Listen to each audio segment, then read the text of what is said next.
so we can actually. There is a frog here, and I love it. So we are live. I am here with Thom, vocalist of Poltergeist and Pulse, ex-Harbinger vocalists. First question: how are you doing, my friend? All good. Yourself? Warm. Yes. Oh. I have to ask the first question. I have to ask the really awkward question. You guys heard of Meshuggah? Don't know. This sounds like a good recommendation. What they like? Pretty good, if you like you guys.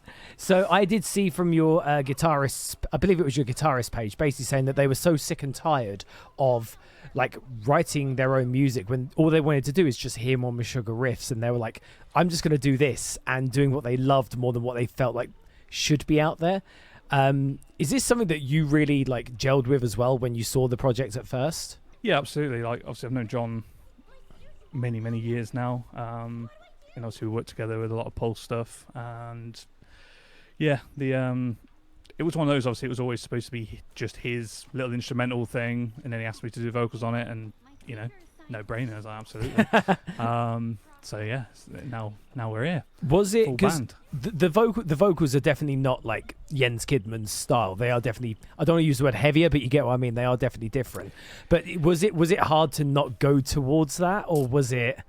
Yeah, because obviously he has his particular style. He obviously uses a lot of. I suppose he sort of enunciates things in a way. They're obviously a lot different to the usual vocalist, but then obviously he sometimes puts a bit of like melody behind it as well. Yep. Like obviously we did a cover of New Millennium Cyanide Christ, and, yeah, like doing that, it was like even doing the cover, I was like, we want to make this our own. It's not yes Meshuggah 2025 like so yeah, it's definitely hard to just like hold back from straight up copying, because we are our own band at the end of the day. But yes, yeah, like it's good to still have flair, like still do it with some bits, and it might not be the same as him, but that's because I don't want to be a straight up copy.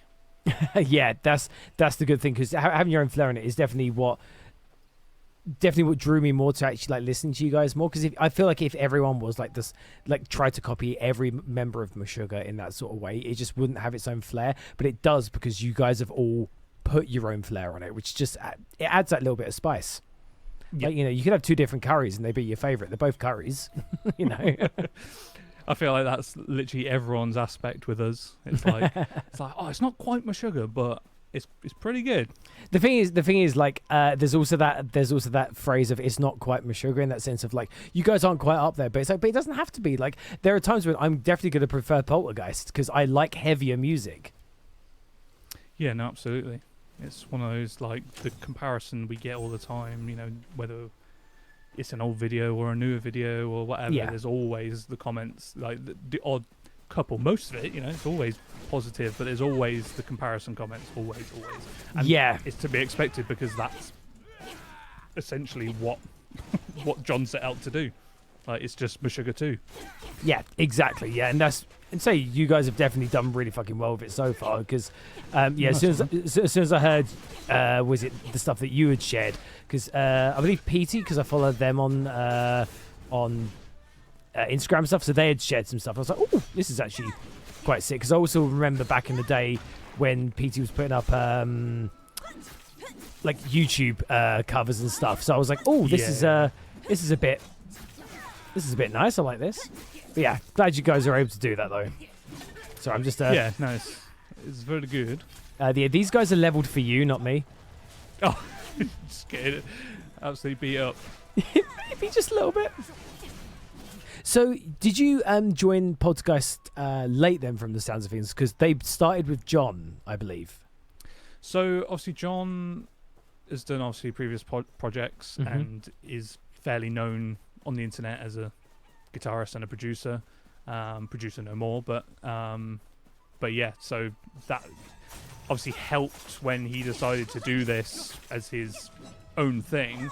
But obviously the vocals were the one thing he obviously didn't really consider to start with, but then obviously when he asked me, it was like, yeah, that's great, I'm more than happy to. But it was obviously in the case of like, it's just a little project, it'll do however it does, and then yeah, sort of that'll be it. Put it to bed, sort of thing. It's just Yeah. a nice little one-off. But then, oh my god, Yeah, there's a lot of the snakes, hell? dude. they literally bit me like once and I died. Yeah, I don't know where I'm gonna. That's actually a good point. I don't know where you're gonna respawn. So that is the first death in the game. Lovely. It's got murked That by was loads of snakes. The There he the is. Souls-like nature. There we go. Yeah, exactly. Like the basilisks in Dark Souls. Oh shit, there's Yeah. more of them. See what I was saying. So yeah, obviously it was just a project to start with, and it was more of a I'll do the vocals because you can't / don't want to sort of thing. You know what I mean? Yeah. So then it obviously did better than he thought, and then obviously 2025. He was like, "Do you want to do another one? Like another Yep. EP?" What was it? 2024? I can't remember. But either way, yeah, like a year or two later, it was like, "Yeah, do you want to do another EP?" And it was like, "Yeah, of course." Yeah, of course, yeah. And Pete was involved with that one, even though it wasn't technically a band. He was still sort of like involved in a way, in some levels. It was sort of like if it was going to become a band, he would have been part of it anyway. Yes. So, yeah, he was always in the background because obviously they were in Red Sea Fire together. That's where I know John from. Yeah. Obviously, like early days as well. Yeah. So yeah, they've obviously sort of their musical careers, well, especially John's, has always sort of had Pete there. Yeah. So it's nice, they've sort of come full circle. Yeah, that's cool. That is. So then, yeah, so we did the second EP, and then obviously found Lewis and decided to become a full band. And Cool. It's going great. Yeah. Not much to say about it. It's just everything's gone really well. This has gone really well. Yeah, it was sort of like a 0 to 100 thing going from this is just a one-off thing, never doing anything with it, to hey look, we're a full band. And yeah, see how we go. I also love the aspect that you said where you were like, we didn't take it seriously. We'll see what people thought, and like it wasn't going to do well. It wasn't going to do well, but it did. John is the sickest guitarist. But also what I love is how many bands releasing their the greatest album they've ever released do you reckon that's happened to? Like Linkin Park with Hybrid Theory. Like they went home, they cracked a few beers and were like, yeah, maybe some people will like it. Like genuinely, because they weren't going to record that and be like, oh, this is going to be the best. Like, they might have had some of them might have had the feeling of this is going to be the best album ever, this is the best thing we've ever done, the excitement. But yeah, I believe that a lot of people like System of a Down or Slipknot with the self-titled probably just went home, cracked a few beers and was like, yeah, let's get a barbecue on, celebrate, and then just chill out. And then next thing they know, boom. Next thing, you're famous. Yeah, exactly. Yeah, that's surreal, isn't it? Like, the difference between now and then, now you can literally write a full album, master it yourself if you want. Yes. Take the time to learn it. The tools are there. But Back then, it just wasn't. So it's some of the people, even my dad is still discovering bands from the 80s that he was like, how did I not hear of this band? And it's like, well, there was no social media. You had to either borrow a CD from someone or buy it and risk it either not being very good or being the best thing ever. Yeah. And you had other things as well, like you would have found bands because of things like local flyers. Yeah. Like that would have been another thing that would have let you know that bands were on. Yeah, that was one surprise to me was my dad. I was saying my newer band is it's like Meshuggah. I was like, I don't know if you heard of them. He's like, yeah, of course I have. And I was thinking, I forget how long they've been around. Yeah. Maybe not everyone's cup of tea. You grow up listening to AC/DC or whatever, but then it's like, oh, actually, yeah, it's this really heavy band that are unlike anything at the time. Yes, but it's like how. The hardcore scene as well. Yes. So early days. I know obviously that it started with punk and stuff, but you see some shows from early 90s, I guess, and people are still moshing karate in the pit from so early on, and people still can't get over it. Yep. And it's like, oh, wait, this has always been a thing. Oh, weird. Okay. Yeah, that's mad. Mad how times have changed, but also not.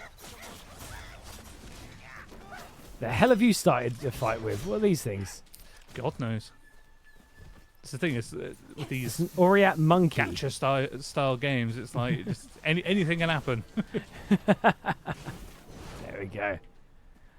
There's a chest. It's got to keep exploring, keep on. We're going to rid the world of its wrongs. I'm just coming across the enemies. Oh, just went really dark. Everything just went real dark there. We just. What the hell? I was about to say, if we just stumbled into like a DLC area or something. I didn't even notice my health was going down. All right, Ard. I didn't even notice that scratch. Just but a scratch. Say that and then have to heal twice in like 2 seconds. Yeah, go set those snakes that just murked you a second ago. Don't know what you're on about. With Poltergeist, you guys released the EP Impressions of the Bizarre and Uncanny back in 2023, but then since May 2025, you released another EP, a handful of singles, and a live session. What's caused the shift in gears here? Because you're releasing a lot more material now. Yeah, obviously becoming a full band. Obviously, we weren't the full band when the second EP dropped, but yeah, now obviously we're pushing towards being a full band and playing shows. Yeah, I mean, it's one of those. The cover was just a bit out of nowhere. Like the only time I've ever done a cover in a band before was with Harbinger. That was a Metal Hammer thing. It was like part of PR. It was like do a Avenged Sevenfold cover for PR. Oh, I've died.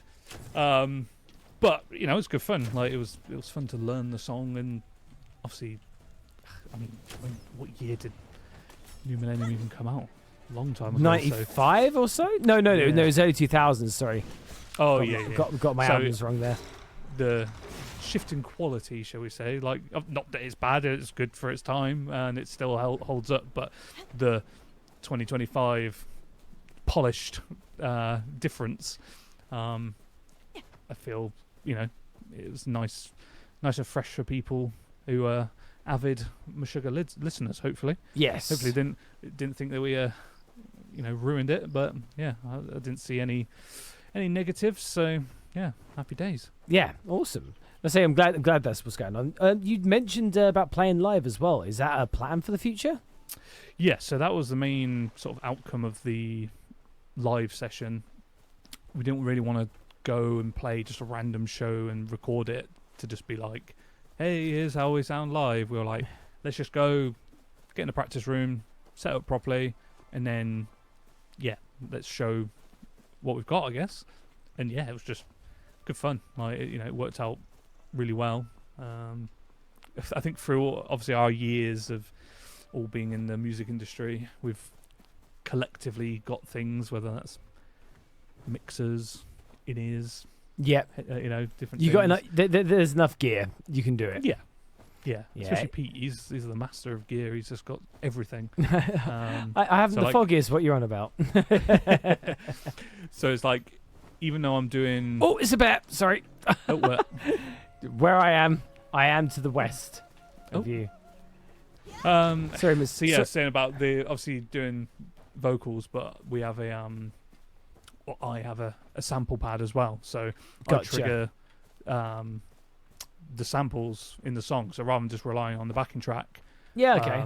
So I've obviously got in-ears just counting down to when the next sample is. Gotcha. And then, obviously that comes out of front of house. So yeah, so even during the live session, I was still doing that as well. So yeah, just really to show what we've got as a band, and then basically send that out to promoters and see how we go. There's been a little bit of interest. We've not sent it out to the masses yet, but yeah, I think we mainly want to sort of focus on maybe festivals, get in front of as many people as possible. I don't know.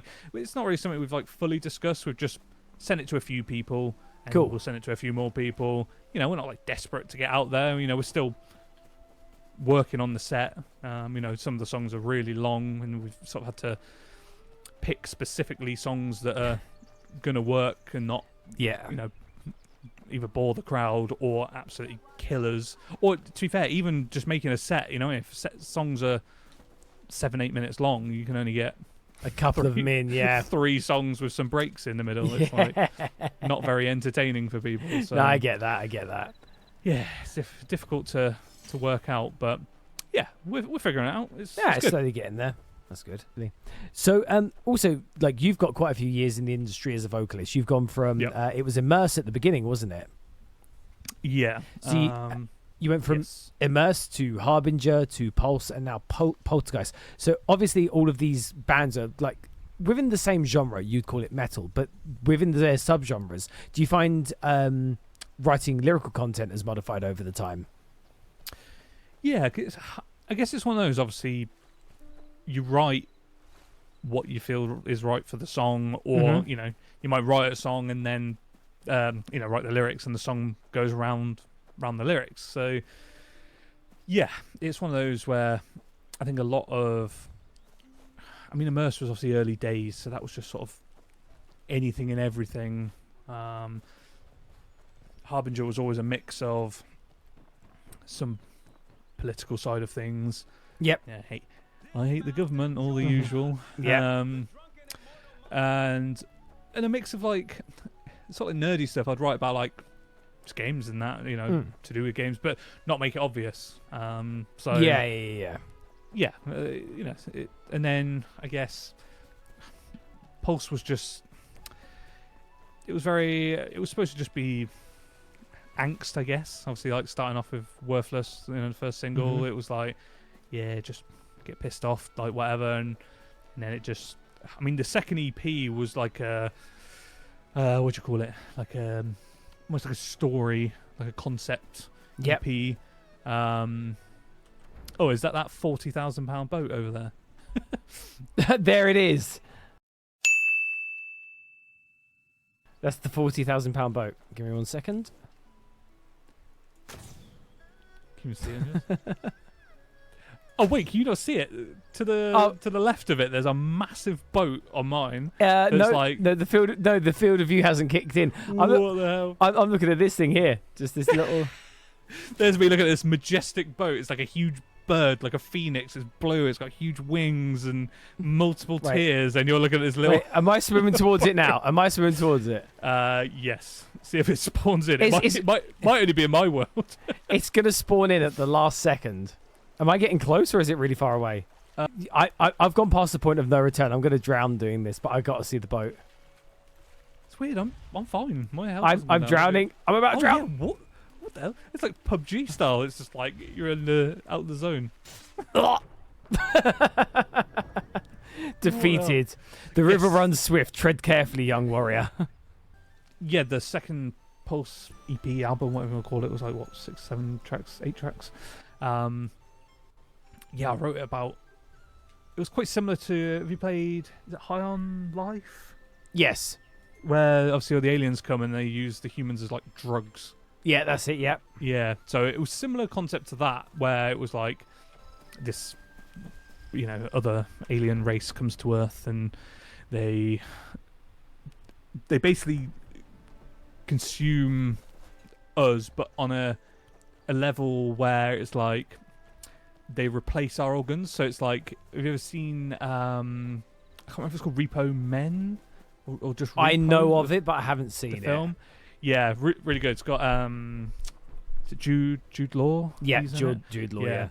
Yeah, brilliant film. Like it shouldn't be. It looks like it'd be like a cheap, like crappy sci-fi, but it's actually sick. But yeah, so similar thing with that, where it's like you hire out, if you can't afford medical bills, you get it on a loan, and then if you can't pay the loan, they take back your organs. So it's a similar mix of the two things, where it was like this alien race come to Earth and they take it over, but they sort of make it like a perfect place to live. It's like, there's no suffering, no illness, nothing. It's all cured, but they've got to survive, and by surviving they have to feed on us, but they replace our limbs and organs and stuff with like bionic parts. So it was gotcha. Okay, yeah. Everyone's slowly becoming like these android people, and then there's like a small amount of people who are like rebelling because they just don't believe in this alien utopia, and then there's also like the brain is like what I classed as zone 0, which is like it's actually drugs, and then there's the minority part of the aliens who then start feeding on the human brains. Yeah, it was all just a bit mental, but it just started writing itself after a while. Yeah, literally. We got to a point where it was like, I don't know how many songs in, and it's like, great, I've got to write more of this, and every song's basically just saying the same thing with different lyrics. But it was good fun. It was good, because I love like Code in Cambria, like how every song is just, you can turn it into a comic like they did. Yes. So I was like, well, I'd like to give my own concept a go, and Pulse it never sort of went as big as we hoped, but is what it is. It's good fun. It's embellished. That's the thing. It's there forever. Like, yeah, and it was good to do. So, and you also and you also got the ideas out of your head as well. Like, you were able to get all those things, give it a try. You won't ever have to wonder what if with that, because you gave it a try. What was you gonna say? Sorry. And then obviously moving to Poltergeist. Obviously work closely with John with stuff, and I'll pitch ideas, he'll pitch ideas, and we'll go over lyrics and stuff. And it's a big group effort. You know what I mean? It's good. And yeah, that's good to have that. It's one of them. Like, not to say that any of my previous bands has ever been unprofessional, but the level of professionalism in Poltergeist is just like next level. Yes, like, I get that.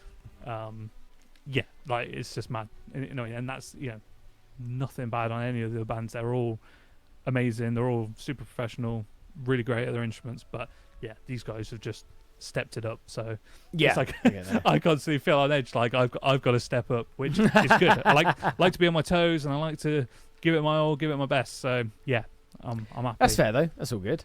So you did actually like sort of mention this in the last question, but when you're in a band with a drummer, guitarist, and bassist who know their rigs inside out and nerd over the slightest bit of gear, what do you get to nerd out over?